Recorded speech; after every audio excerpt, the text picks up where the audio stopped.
We are recording the interview of Julie Constable. This interview is being conducted by Adrian Hill and John Granata from the Wright State University Veteran Voices Project. Also in attendance is Amanda Rose. The interview is being recorded at VFW Post 3283 in Huber Heights, Ohio. It is 6 p.m. on July 28, 2014. All right. When and where were you born, Julie? I was born in Marshfield, Wisconsin in 1961. Okay. Who were your parents, and what were their occupations? My father is Gerald Hiding, and he was a tire salesman. Mm-hmm. And my mother is Joan Hiding, and she was a homemaker. Okay. And did you have any siblings? I have 8 other siblings. Okay. Did any of them serve in the military? They did not. No. I was the only one that was in the military. Okay. And how many brothers and how many sisters? I have 4 sisters and 5 brothers. 4 sisters, 5 brothers. Mm-hmm. Wow. Okay. And what branch of the military did you serve? I was in the Air Force. Okay. And did you enlist, or were you? I was commissioned. I went to got my nursing degree first, and then Where? went to in Viterbo College in La Crosse, Wisconsin. Okay. And you did ROTC then? No, we didn't have ROTC. I was a direct commission. Oh, okay. So you went to basic OCS and all No, that we after didn't. school? I went to MIMSO when my commission. I went into MIMSO for it was 2.5 weeks of learning how to be an officer. That was our Air Force training. Wow. Okay. Yeah, they don't have that anymore. But what year was that? In 1983. 1983. Okay.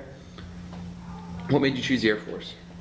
When I first graduated from nursing school in 1983, they really didn't have jobs for new nurses because they had an abundance of them, and so I had a hard time finding a job for a new nurse because they didn't want to take you. So I thought I would join the service as a way to get my 3 years of experience, and then I would have that under my belt, and then I would go, be able to leave from there and have a job, be able to get a job. But a friend of mine actually, when we were in college in our senior year, the recruiters would come to our college, and they would talk to all the nursing students, tell them about the Air Force and the other services, and the good, the bad, and the ugly sort of. And so one of my friends asked me to go with her. And I'm like, I don't want to go with you. I don't want to go in the military. So she said, just go with me. They'll give you a free meal. I'm like, well, okay. I'm a poor college student. I'm like, okay, I'll go with you. So. As he was talking about the things that they offer, the further education and the financial piece of it, and all that other stuff, I thought, wow, that might not be too bad. So then I had made an appointment with him to talk to him separately, and then I decided that would be a good opportunity for me to not only get to travel. I mean, with 9 children, we didn't travel a lot. But then it would allow me to get the experience I needed to be able to, get out in 3 years and get a job. Okay. Now, do you have any? How did it happen? Like when you left for your training? And what were the early days of training like? What was that feeling like of leaving and knowing you were going? Well, I think the hardest thing for me was, I just graduated from college. I was kind of like all by myself. I was driving from Wisconsin, where I'm from, to Texas by myself, and didn't really have a lot of experiences, and so it was very difficult knowing that, I couldn't just call my mom and say, hey, I want to come home, kind of thing, and it was just, everything was just very new. They were the military, or at least the 2.5 weeks that I was at MIMSA was a very good opportunity to meet with other people that were just like me, just getting out of college, and so it was very, very nice way to meet other people and to be able to talk about how they were doing, how you were doing, how to make things easier, that kind of thing. So I actually met my first roommate there at MIMSO, and then when we found out we were going to Biloxi for our nurses training, we ended up rooming together. So it was a wonderful experience. It was very nerve-wracking just because it was so new, and you think, oh my God, I'm going so far away from home, and my family lived right where my mom and dad lived and stuff. So it was a little bit, there was a lot of tension there, but I thought they did a wonderful job in trying to, help you settle in to the military. Okay. So. All right. Now, do you recall any of your instructors for your training, especially, or anybody that kind of left an imprint on you? Yeah, not really. I don't think so. No? Not really. I remember a chief nurse that I had, not a chief nurse, but a clinical coordinator. I remember that left me. Why is that? Well, I was a brand new nurse working on a busy oncology unit. This was at my first assignment at Keesler. And I had just really got out on my own, because the way that they work the programs, the nursing programs, is you work with a preceptor for 6 months because you're a new nurse. You work with somebody for 6 months. They transfer you to all different units, so you get to know pretty much everything you need to know about taking care of all different kinds of patients. And so I've just been by myself for about 6 months to a year, and she would come I'd be working the night shift, and there'd just be 2 of us, and we had 28 bed unit that we took care of, and there was just 2 of us, and we did everything. We did all the medications, we mixed all the medications, we gave all the blood, we put IVs in, Foley's in. I mean, we did our techs were wonderful. They could help us, but we pretty much did everything. And every morning, we used to work 7 days on, and then we'd get 4 days off. Mm-hmm. And so every morning she would drill me about what was going on with this patient and what was this lab that she wanted to know about. And it was like things that it just did not, when you're trying to get through the day and she asks you about this thing that you do not even have time to look up. And every morning I'd be in tears. And I'd be that finally after the last day I'd had it, it was a long week. We had a couple of people pass away that were very close. And then she drilled me this last time, and I just started crying. And I felt really bad, and I just started crying. And she's like, "Well, Julie, what's the matter? What's the matter?" And then so we talked about it, and I just said to her, I said, "I can't take it anymore." I said, "Every morning you drill me about these things that I don't even have time to look up." And I said, "You're making me feel like I don't know what I'm doing." And then, so we had a very nice talk about it, and she did tell me that the reason she was doing that is because she felt like that I was going to make a great Air Force nurse, and that she was doing it to help me to be better. Trial by fire. Exactly. And it was, as tough as it was to go through that, I understood that. And then I was a little less emotional when she would do it, and she was a little less critical about what she expected. And we actually got to be very, very good friends, and she was very much a mentor to me, the rest of the time I was there. But it was very difficult because, I just felt like I was just not cut out to be what she was looking for. But it ended up being a very good experience. But it was, a lot of tears were shed over that. Okay. Did you receive any specialized training? Well, I received more, like they would send us to like special battlefield nursing was a great training that I went to. We actually worked with doing different procedures on animals, specifically dogs, and that was kind of difficult for me because I did have a German Shepherd dog at home, and I love animals, so we ended up intubating dogs and putting chest tubes in dogs, putting in central lines in dogs, in case in wartime we ever had to do that. Because their anatomy it's not really similar, but it's as good as we can get, close as we could get to actually doing something like that on live, something live. So they would anesthetize them, so at least they didn't feel any of the things that we were doing to them. And then they would wake them up and that kind of thing. But so we did have we had battlefield nursing training. We had specific management training as you go further up in the nurse corps. Then you had to, we had to go to leadership classes and stuff like that. One of the pictures that I gave you, I was actually at nursing service management for 2.5 months. That was while I was at Lake and Heath. My husband stayed there, and then I went to this school, the nursing service management training in Shepherd for 2.5 months. And it's where they teach you the leadership for the nurse corps, things that you need to know for leadership. How to write OPRs, how management works, what you need to do for, if a person isn't being productive, those kinds of things. But so it was a good learning. It was very difficult being away from family, but it was a very good experience for me, and I really enjoyed that. So they did things like that throughout my military career. We had continuing education that we'd have to go to maintain our nursing license. We had to, so couple of different times I was able to actually go to a civilian continuing education that was offered at different cities, that the military took care of. So that was very, very helpful, because you got to not only see different parts of the country, but you got to do your education, got your continuing education training as well. So that was good. Okay. Will you describe for people who may not know what an OPR is and kind of what your role in that was? Well, in the military, when you supervise, the higher up in rank you get, the more opportunities you have to supervise. And so over the years, I had the opportunity to supervise numerous nurses and technicians, medical technicians. And basically, the OPR was an evaluation of how we were doing in our job, how we were doing in the military aspects. And when I first joined the military, we used to get them every 6 months. So somebody would, when I was a new nurse, they would write an evaluation on me twice a year.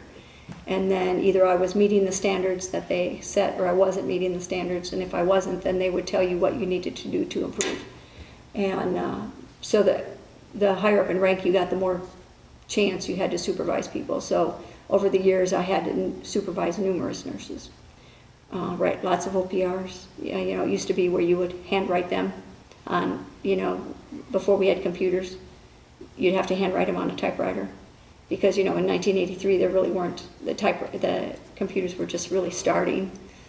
And I remember one time when the program came on in the computer where you could actually put it on the computer. Very first time I put it on the computer, had done the whole thing. I was so proud of myself, and then I forgot to save it, and I didn't print it before I closed out on it.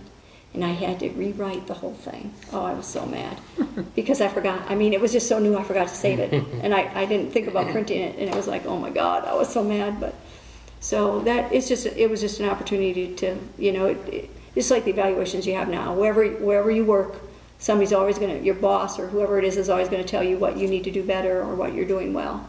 And that they have the same thing in the military.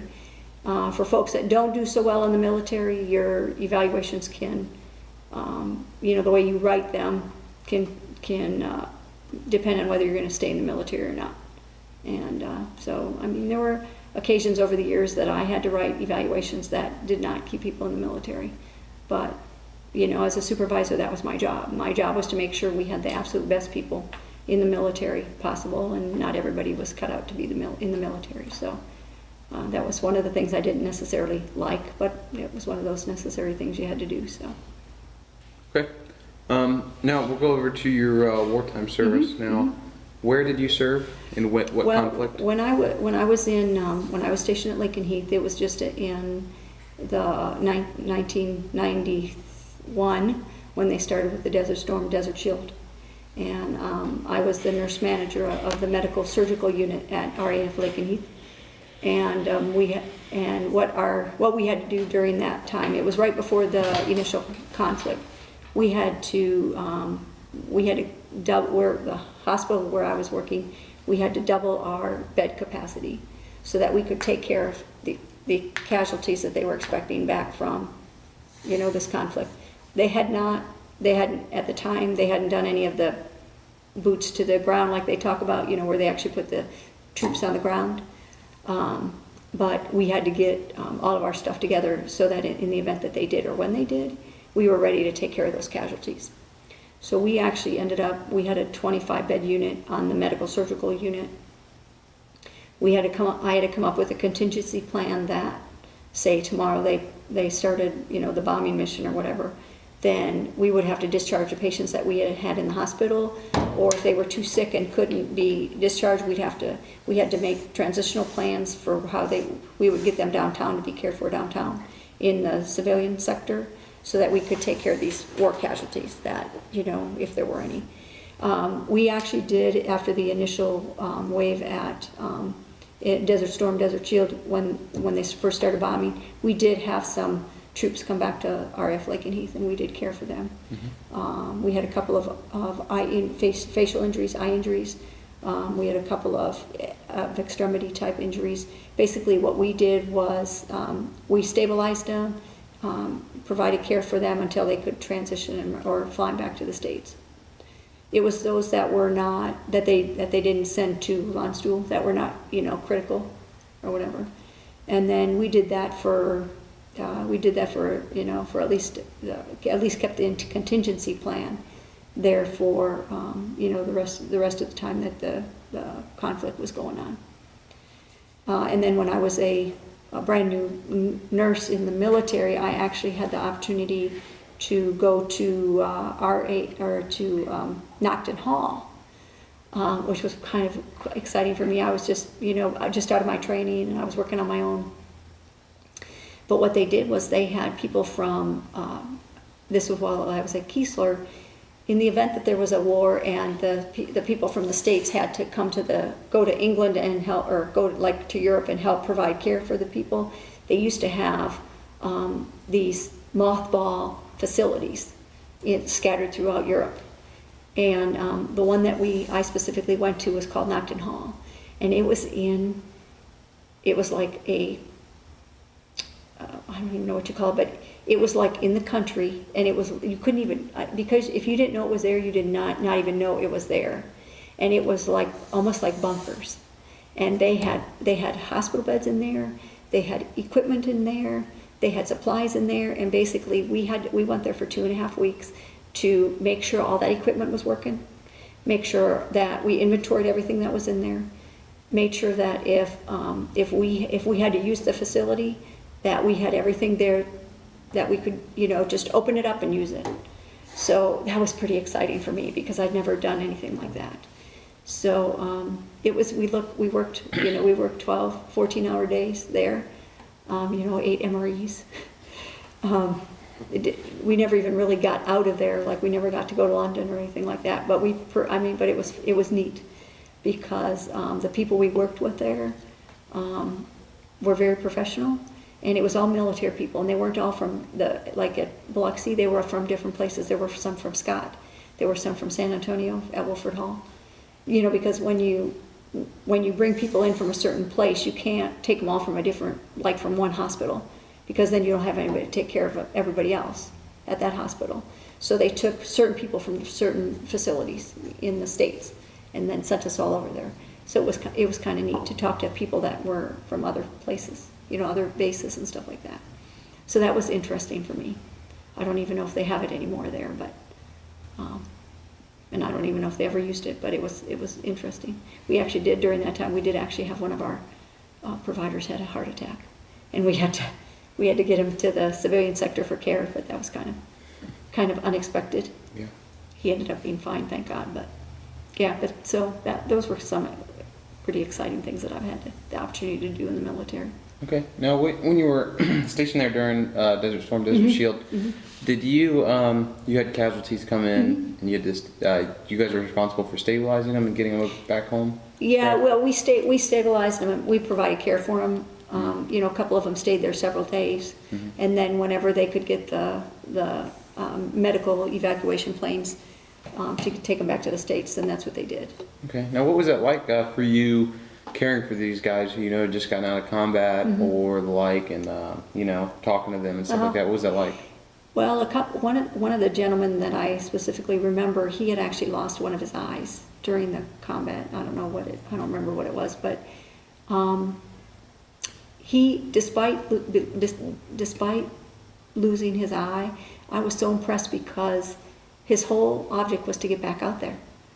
And even though, he was going to need surgery, on his eye and everything like that, and he would never be able to see out of that one eye. His whole goal was to get back to the, the conflict. So they were just amazing, taking care of him and stuff, because they were very positive, they were very upbeat. They didn't have anything negative to say about what they went through. And they were just so appreciative for whatever you did for them. It was just really neat. So. Okay. Now, how does that witnessing, what these guys went through and talking to them, how has that affected you at all, do you think? Well, it made me more. I think it made me more compassionate, with and just being more sensitive to what not only them but patients in general go through, because when you're taking care of the patients in the regular hospital and they're in there for maybe GI complaints or something like that, sometimes you're thinking to yourself, why are they here? They can go home and, take care of them and stuff like that. But the guys that came back from Desert Shield, Desert Storm, there's just a place in my heart for them, and for caring for them, because it made me feel like I made a real difference in their lives by helping them, take care of them, and that kind of thing. And I work a lot with the veterans at the VA, because we visit them through the VFW that I belong to. And when they talk about their experiences that they had in war, they're so proud of what they accomplished and what they were able to do, and it gives you a different perspective and appreciation for the military and what they do, even though I'm part of the military. Mm-hmm. So I see it a lot more with the VA at the VA with the veterans, because a lot of those veterans don't have anybody to talk to when they're in the hospital. And so if you just sit down and talk to them for a minute, they'll tell you significant stories about what they went through with their conflicts. And a lot of the guys at the VA are Vietnam era, several of them World War II era, and it just definitely makes you feel more appreciative and more compassionate, I think, for being a nurse. Okay. Now, when you were over there, and it was in England, correct? Mm-hmm. How did you stay in touch with family back home? Well, at the time, my father was actually very ill. He was dying of cancer, and so we had huge phone bills, but pretty much once a week I tried to call home, especially when he was sick, because family is very important to me, and you did what you could do. We didn't have phone cards at the time. You just had whatever your phone bill, and so it could be pretty expensive, calling back to family and stuff like that. We didn't have email, we didn't have Facebook, we didn't have internet. They wrote a lot of letters. I sent a lot of letters. They would tape shows for me here in the States that I enjoyed watching on the VHS, those old VHS tapes, and they would my family would mail them to me, and we would put them in our VHS tape player at in England and watch them. Okay. What'd you do for recreation when you were off duty? We went to Paris while we were there. We tried to travel some of the European countries while we were there. The way that they have the I don't know, what do you call it now, with the MWR. They put visits together at different places. You can go to Germany, you can go to Paris, you can go to London, and the MWR over there, they put places together that you can go see, and it's reasonable. Like they get the bus together, they set up the hotel together basically, and you just pay whatever it costs to do that, and then you take the bus down there, and you've already paid for everything. They provide everything, and then you bring the bus back, and then you travel and visit, and see whatever you want to see while you're down there. And they're much better overseas doing that than they are here in the States. But you could pretty much go anywhere you wanted to travel in when we were there, and we loved it. We went to Germany. We went to Paris, France. We went to Scotland. We went to the Isle of Wight. We went to all kinds of places that we were able to get, see while we were there. It was wonderful. It was great. Was this on leave, or was this on your 4-day weekends? Well, some of it was on, if you had a long weekend. Mm-hmm. We didn't have 4-day weekends. We usually had 2-day weekends. You said it was 7 days on, 4 days off. Well, that was when that was my first assignment. Oh, okay. That was my first weekend. Okay. So when I was over at Lake and Heath, I actually worked Monday through Friday, and I had the weekends off. Okay, gotcha. So you usually ended up tacking a day of vacation on there, like a day of leave. If you were going to do a 3-day weekend, you would just tack on a day of leave. Sometimes they might add a day off for, I don't want to say good behavior, but if they had certain things that the wing did, met their sorties, you know, their flights and stuff, sometimes they gave everybody an extra day off during the month. So you could tack that onto a weekend and go someplace. Okay. So it was definitely a wonderful opportunity. Okay. Did you have any? Are you still in contact, or did you make any good friends while you were over there that you still talk to? We actually had several. We had several British friends that we've just recently lost contact with that were over there. But we lived in the economy, so we lived in, like my husband was stationed at Elkinberry, I was stationed at Lake and Heath, and we lived in the middle at Newmarket. So most of our friends were civilian, were British, and we traveled with them. We played darts with them. The guys played cricket together. We bowled with them. I mean, our families were very close with doing things together when we were over there. So we'd call it neat. It was wonderful. It was great. You said your husband was in. My husband's retired military. Okay, and he was in the Air Force. Mm-hmm. And what was his job? What did he? He was a comm officer. Okay. So he did a lot with the radios and he worked a lot on the airplanes with the communication systems and that kind of thing. He was actually stationed here at NASIC.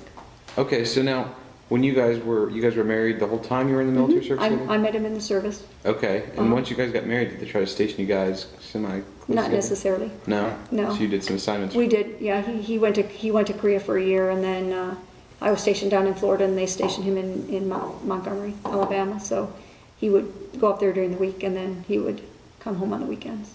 So I was a single parent during the weekends, during the week. Were you ever stationed together? We were stationed together a couple times. They stationed us at Biloxi together the second time, and then we went to Dyes together, and then we came here together.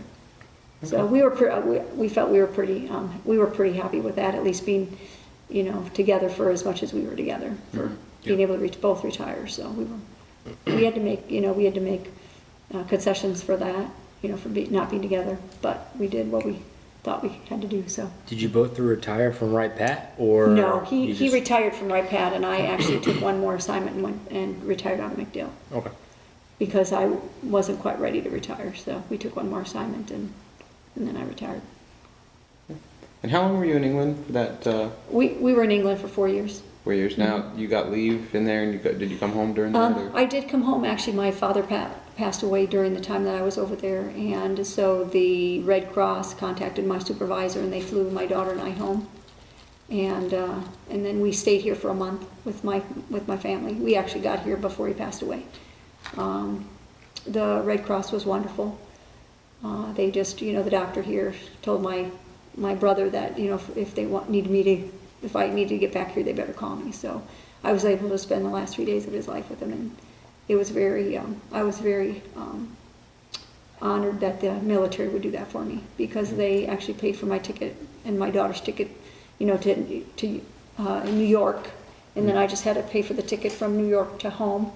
And then I took they gave me 30 days of my vacation time, and I was able to spend, you know, the last 3 days of my dad's life with him. So it was it was a very sad time for me, but I was very thankful that they did that for me. Yes, that's awesome. Now, coming back from England when you knew you were done with your assignment, was that? I mean, were you happy to be back in the States after that, or? We loved England, and if they would have left us there, we probably would have stayed there for at least another year or two. We really enjoyed it. The thing that was difficult there is that a lot of the things that we were used to here in the States, they didn't have. You know, like you couldn't go to a grocery store and have your pick of whatever you wanted. You know, you had 2 different brands of something, and you had to pick your choice, and maybe it wasn't what you wanted, kind of thing. So the comforts of home, we didn't have as much over there, and that part I really missed. And I really missed being able to just pick up the phone and talk to my mom, you know, whenever I felt like it, kind of thing. And so I missed family. I missed my family, you know, here in the States. But it was a wonderful experience, and the British, they treated us so well. I mean, we had wonderful British friends that, I mean, they treated us just like we were part of their family. And, you know, they didn't, being in the military and talking different than them. They didn't, you know, even when you shopped on the economy, they, you know, you weren't chastised or they didn't throw things at you or anything. They were just so nice about it. I mean, even when we went to travel in Germany was the same way. I mean, they treated you, you know, they treated you well. So it really wasn't a problem with them. Okay. Now, coming out of getting out of the military, was it rough for you? I mean, going from being, how long were you in? 24 years. 24 years. Mm-hmm. Was that different for you coming out of being 24 years in the military and that daily routine to? Well, I think the things that I think that were difficult for me is that, you know, in the military, a lot of the things in healthcare that we worry about in the civilian sector, because I'm a civilian nurse now, we didn't really have to worry about in the military. You know, you don't have to worry about getting the patients out of the hospital in, you know, on, you know, so many days when the insurance is going to stop paying for it, or, you know, you don't have to worry about patient not having food to eat or a house to go to and stuff like that. Because when you're in the military and you deal with military folks, pretty much they have a home, they have food, you know, they have a paycheck, you know, and they have, you know, access to medications and stuff like that. So I wasn't quite prepared for working in the civilian sector because the things that I deal with in the civilian sector, I didn't have to deal with in the military. You know, like, you know, a patient living on the streets and you have to try to find them someplace to go. Or, you know, they don't have insurance, so they don't have any medication, so you have to try to find them places to get medications. You know, things like that. So I was very much ill prepared to work as a nurse in the civilian sector, just because I was not used to the things that I would have to be doing. You know, because it was just, you know, I just didn't have to deal with it in the military. Mm-hmm. So that was a little bit difficult. It took me several years to get used to that. But now I've been out for 7 years now, so I'm pretty used to it. Yeah. What about like just your daily routine? Like I don't know, like you guys had your PT in the morning, your breakfast at a certain time. I mean, is that? Not really. As a nurse, when you work on the floors as a nurse. When I first went in the military, we were working 8-hour shifts. So we would work, you know, you'd work either day shift, evening shift, or night shift. Usually by the time you got out, it was 10 hours because you didn't really have time to chart until your next people came on to take over for the patients. But and then for a while there, we went to 12-hour shifts. But pretty much you eat, you know, breakfast before you come into work.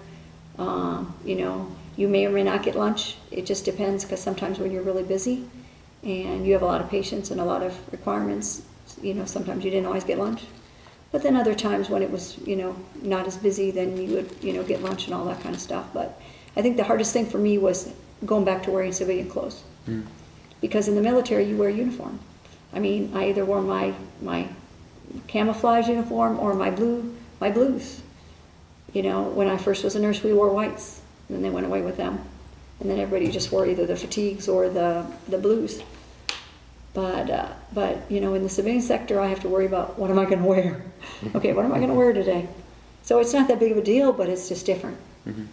You know, because in the military, you know what you're going to wear. You know what uniform you're going to wear. So physical therapy or PT, I always exercised. I still exercise to this day. That's one thing I'm very thankful for being in the military, because they force you to be physically fit. Mm-hmm. And I appreciated that, because to this day I still follow the physical therapy regime that I had in the military, you know, so that I can keep myself healthy. Mm-hmm. So I'm very appreciative. That's awesome. Have you remained in contact with any of your fellow veterans that you went over there with? Or? I actually have several veteran friends that I stay in contact with, and luckily now Facebook allows you to do that. Mm-hmm. So it's nice to be able to keep in contact with them. I've still been in contact with the nurse that I first came in the military with 30 years ago. So yeah, it's been very nice. I think the technology we have today is a lot easier to be able to allow people to do that than it was, you know, a lot earlier in my career. So I think it's a lot easier for people to stay in contact. Okay. Now, what have you done? Well, you already kind of said it, but What have you done since you got out of the military? I'm a case manager, discharge planner in one of the civilian hospitals. Okay. Yeah. And what does that involve? Basically, we see all the patients when they're admitted to the hospital to make sure that they have a safe discharge plan when they go home. Mm-hmm. And if they need anything like, food or medicines or a doctor or equipment, like a cane walker, those kinds of things, or home health care, I set all that up for them before they go home. Okay. Now, since getting out, are you a member of any veterans organizations? I'm actually a very active member of the auxiliary, the VFW auxiliary, Mm-hmm. and the military order, the Cootie auxiliary. Mm-hmm. I've either held or am holding several positions, officer positions in both of those organizations, to try to make sure that we can provide the best care for our veterans that we can, and our military and our active duty troops. Yeah. Okay. Now, what life lessons? I mean, you said that you were thankful for that physical fitness, regiment and everything. But what else have you life lessons have you gotten in life experiences that have been good for you from the military? I think the camaraderie that you have in the military is something that you will never see in the community, and I think that I will always value that. Even though I'm retired, I still feel a very important part of the veterans and the military. And there's just, there's a camaraderie between veterans that it doesn't matter whether you're active duty or you're retired, it's still there. And that's very important for, the rest of my life because of the feelings that it gives me when I know that I'm meeting a veteran or when I'm meeting an active duty military. You just have I have a special place in my heart for them, and I always will. The military, I met my husband in the military, and I will always thank the military for that because I am very appreciative. And I probably would have never met him otherwise if it hadn't been for the military. I think the training that I had and the experiences that I had allowed me to be a better person, allowed me to be more compassionate, allowed me to be a better leader. Even in my civilian job, they've asked me to do things more than what I'm doing because of my experience in the military, and they know the quality of the work that the military provides for the veterans. So I've been able to do a lot more things in the civilian sector because of my military experience. So I've been very appreciative of that as well. Okay. And good. You were talking about your mentor, the first person that you had who had an interesting experience with. Right. What, in being an officer, what leadership skills did you acquire from those people? And same with going into a civilian type job and a civilian type atmosphere. What did you take from the military with those skills that you acquired, and how do you apply it now? Well, I think even that chief nurse that I had, her and I had words early. From the chief nurse to the nurse managers that I worked with, to even the basic bedside nurses that I worked with over the years in the military, they showed me how to not only be compassionate as a leader, and they taught me how to be a mentor to people, how to take them by the hand and say, okay, let's do this together, to give them a better opportunity to learn how to do it. And by them showing me how to do it, and then me stumbling along the way, and then picking me up and saying, hey, you did a good job, but maybe it wasn't quite right. And then they showed me the way how to do it right. And then they allowed me to make mistakes so that I could learn, because you learn better by your mistakes. But then they were always right there to pat me on the back when I did well. And I've always tried to do that as I've been going up the ranks and have been a leader and have been a supervisor. I think the biggest thing that I ever learned from those that went before me was that you are the one that sets the day for the people that you supervise. And if you come in and you have a bad day or you have a bad attitude, everybody else is going to have a bad attitude, no matter what you do. So one of the things, even to this day, I still try to always come in a good mood, with a good attitude, and I try to be very positive. Because, when you work around a lot of people, if you're in a bad mood, it just rubs off on them. So that was probably one of the most important things I learned in the military, was to, you set the tone. Mm-hmm. And I've, because I was afforded the opportunities to be in leadership, and especially early in my career in leadership positions, a lot of those qualities that we build in leaders as we go up are a lot of the same qualities that the folks in the civilian sector ask me to utilize to be able to do other things for them. Write proposals, or write evaluations, or supervise people, supervise other case managers and that kind of thing, or cover for them when they're not there. Be their boss, be our boss when they're not there. And because I was in the military, I felt like I was well trained to do that, and I could walk right into any of that, and I felt comfortable. Because in the military, that's what we learn to do, and that's what we do. So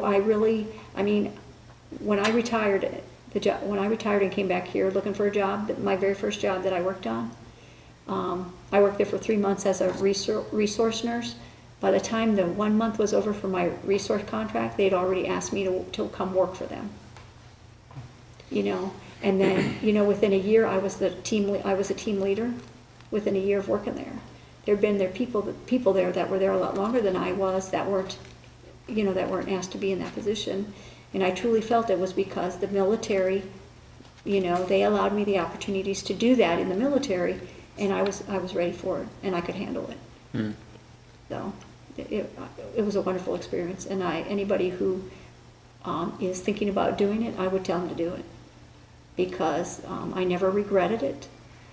Did I always like everything I did? No, I didn't. There were things I did not like, but there were things I had to do because it was, it was asked of you, and that's what you did. But I would never, ever, was never sorry that I did it. And obviously after 24 years, I was never sorry, Yeah. It was a great experience. How has your military service impacted your feeling about war and the military in general? Well, I don't necessarily like war, but I feel like sometimes it's one of those necessities, and I don't like seeing people get killed. I specifically don't like seeing civilian people get killed or children get killed, but sometimes I feel like there's not any way around it. But I think we need to make sure that the folks that are going in are well prepared and well trained and have the equipment they need to be successful at it. So. Okay. Is there a message you would like to leave on here for future generations who will view this interview?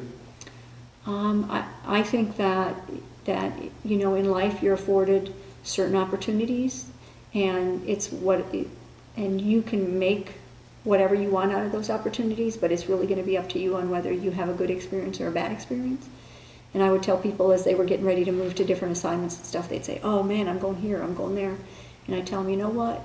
You can have a good experience at any assignment, or you can have a bad experience at any assignment. It really is up to you and how you perceive it and what you do and don't do. So really, you're your own destiny, and you're in charge of your own destiny, and no one can make those decisions for you. So it's trial by error, trial and error, on whether you have a good experience or you don't. Okay. Is there anything else you wanted to add that you feel we haven't discussed or you wanted to elaborate on? No, I just appreciate you guys taking the time out of your schedule to do this, because I think there's a lot of veterans that have a lot of great stories out there, and they're more than willing to tell their story, and there's a lot of stories that need to be told. All right. Well, thank you for your service, and thank you for doing this interview. Thank you. I appreciate that. Thank you for your time.